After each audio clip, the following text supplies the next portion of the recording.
бүт керектүү адамдарды чогултуп, мен азыр ошо совещаниени бүтүрүп келдим. Азыр совещание өткүзүп келдим Ак үйдө, ынтымак ордодо. Таможня, УНА, баягы милиция, дагы кимдер бар эле. ГКМБ, погранслужба, бардыгын чогултуп, налоговыйды чогултуп ошо совещание өткүзүп келдим. Президентибиз да ушу тапшырманы берип атат. Армения, Абхазиядан келген машиналарды бир жыйынтыктагылачы бир.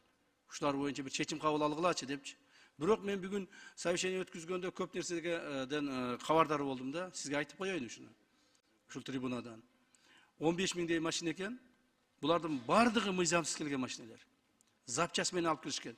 Башы бир машиненики, ортосу бир машиненики, аягы башка машиненики.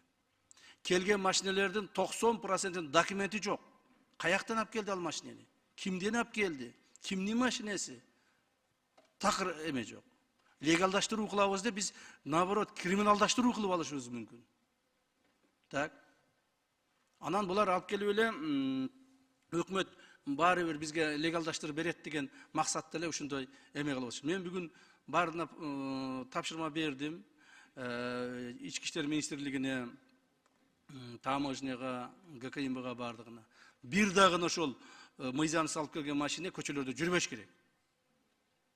Себеби ошол көчөлөрдө жүрүп, адамдарды ташып, такси болуп, канчалаган адамдардын өмүрүн алып атат. Канчалаган адамдардын ден соолугуна зыян келтирип атат. Инвалид болуп калып атат. Мына бүгүн МВД отчетун берди ошол жерде, мен укканда. Кыргызстанда болуп аткан авариялардын 3-төн 2-си оң рулдуу машиналардан болуп атыптыр. Көрдүңүздөрбү? Ошон үчүн буга шашпаш керек. Урматтуу Жанарбек Кубанычевич, так. Биз муну легалдаштырабыз. Бирок кантип? Биринчи этап, экинчи этап, үчүнчү этап кылып карайбыз. Биринчи этабында более-менее документи барларды карап чыгайлы деп атабыз. Кандай документиң бар? Көрсөтчү, алып келчи. Эч кандай документи жок, 0 документ менен мени легалдаштырып бер. Кантип сени легалдаштырабыз? Эч нерсе жок болсо, кандай кылабыз? Бул бир. Экинчиден, баягы более-менее технический состояниясы жакшыларын дагы комиссия менен карап чыгабыз. Экинчи этап менен легалдаштырабыз. Анан легалдаштырбай тургандары дагы бар. Аларды же тоок гана кылышат, же болбосо кайра алып чыгып кетишет, же аларды мен мыйзамды буза албайм. Легалдаштырбай турган ушундай машиналар бар.